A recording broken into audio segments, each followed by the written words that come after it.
राज्यातील महायुती सरकारला मी मनापासून धन्यवाद देतो, त्यांचे आभार मानतो की पुण्याच्या आंतरराष्ट्रीय विमानतळाला जगद्गुरू तुकाराम महाराजांचं नाव द्यावं अशी विनंती केली होती।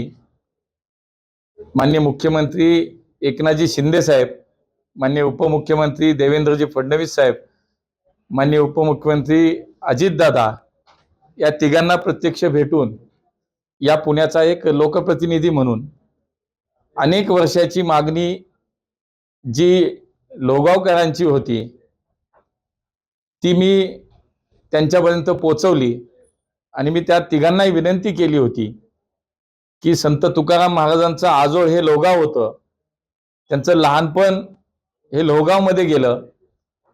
तुकाराम महाराज कीर्तनासाठी जेव्हा सगळीकडे प्रवास करत असत त्यानंतर त्या काळात सुद्धा लोगावमधले 4 मंडळी असे होते जे त्यांचे टाळकरी म्हणून कीर्तनात साथ देत होते।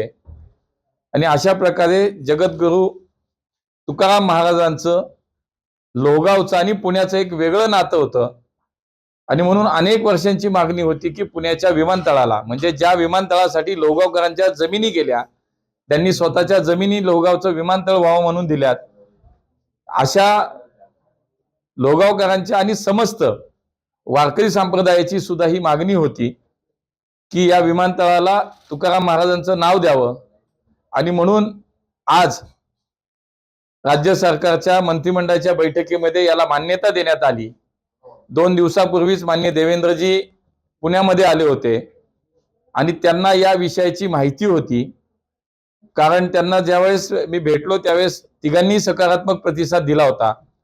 आणि 3 दिवसापूर्वी पुण्यामध्ये पालखी महामार्गाच्या एका टप्प्याचं भूमिपूजन माननीय गडकरी साहेबांच्या हस्ते होतं आणि त्यावेळेला देवेंद्रजींनी त्या कार्यक्रमामध्ये जाहीरपणे सांगितलं की येणाऱ्या कॅबिनेटमध्ये मंत्रिमंडळाच्या बैठकीमध्ये संत तुकाराम महाराजांचं नाव आम्ही विमानतळात देणारा प्रस्ताव हा पारित करणार आहोत।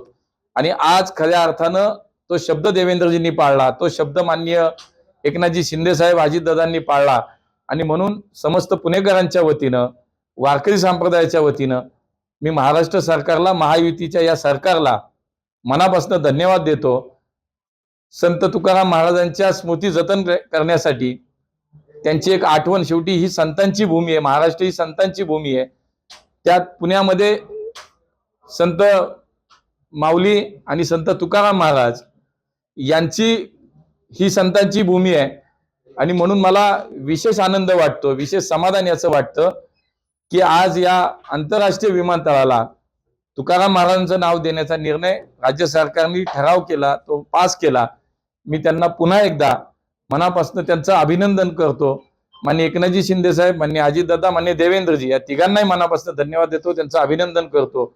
आता हा प्रस्ताव केंद्र सरकारकडे येईल आणि केंद्राच्या कॅबिनेटमध्ये त्याला मान्यता मिळाल्यानंतर त्याचं नामकरण होईल। आणि म्हणून आता मी केंद्रामध्ये सुद्धा त्याचा पाठपुरावा आम्ही करू। गडकरी साहेब त्या दिवशी स्वतः बोलले की राज्य सरकारने हा प्रस्ताव करून पाठवल्यानंतर आम्ही त्वरित केंद्र सरकार कॅबिनेटमध्ये त्याला मान्यता देऊ। आणि म्हणून मला असं वाटतं की हा एक अस्मितेचा विषय होता आणि त्याला राज्य सरकारने मनापासून साथ दिली, म्हणून त्यांचं खूप खूप अभिनंदन, त्यांना खूप खूप मनापासून धन्यवाद। जसं आज राज्याच्या कॅबिनेटमध्ये त्याला मान्यता दिली, तशीच आता त्याची प्रक्रिया की इथून तो प्रस्ताव केंद्र सरकारकडे येईल आणि केंद्र सरकारच्या कॅबिनेटमध्ये, माननीय मोदीजींच्या कॅबिनेटमध्ये त्याला प्रस्ताव तो आणला जाईल आणि त्याला मान्यता दिल्यानंतर याचं नामकरण झालं असं केंद्र सरकारच्या वतीनं जाहीर करण्यात येईल। पुरंदरच्या विमानतळाच्या संदर्भात काही चर्चा आता सुरू आहेत, गेल्या अनेक दिवस नक्की जागा कुठली, काय कुठली याच्यावरती चर्चा चालू होत्या। आता राज्य सरकार आणि केंद्र सरकार यांच्यामध्ये एक समन्वय होणारी एक बैठक लवकरच होणार आहे आणि त्याच्यामध्ये याला चालना दिली जाणार आहे। पण त्याच्यात काही गोष्टी ज्या आहेत त्याच्यावरती आता आमच्या शासकीय पातळीवरती राज्य सरकार आणि केंद्र सरकार काही त्याच्यावरती चर्चा चालू आहे, त्याच्यावरती काही नियोजन चालू आहे। त्यामुळे पुढच्या काळात पुरंदरच्या विमानतळाला निश्चितपणे वेग येणार आहे, त्याच्या कामाला गती दिली जाणार आहे। पुढच्या 6 ते 8 महिन्यात नवी मुंबईचं आंतरराष्ट्रीय विमानतळ आपलं सुरू होत आहे। पुण्याच्या विमानतळाचं आता जे आपलं पुण्याचं विमानतळ आहे त्या पुण्याच्या विमानतळाची धावपट्टीचं विस्तारीकरण सुद्धा सुरू होत आहे। त्याच्यासाठीचा जो OLS सर्वे होता, ज्याला डिफेन्स मिनिस्ट्रीची NOC लागत होती ती मिळाली आणि त्याच्यानंतर तो OLS सर्वे झाला. तो OLS सर्वे सुद्धा कंप्लीट झाला. त्याचं कंपाइलिंगचं काम आता आमच्या मिनिस्ट्रीच्या स्तरावरती चालू आहे आणि ते झाल्यानंतर प्रत्यक्षात पुण्याच्या विमानतळाला त्याच्या धावपट्टीचं विस्तारीकरण करण्यासाठी किती जागा लागणार आहे आणि ती जागा ताब्यात घेण्यासाठी, संपादन करण्यासाठी म्हणून मग राज्य सरकार, दोन्ही महापालिका आणि PMRDच्या माध्यमातून ती भूसंपादन त्याचं केलं जाईल.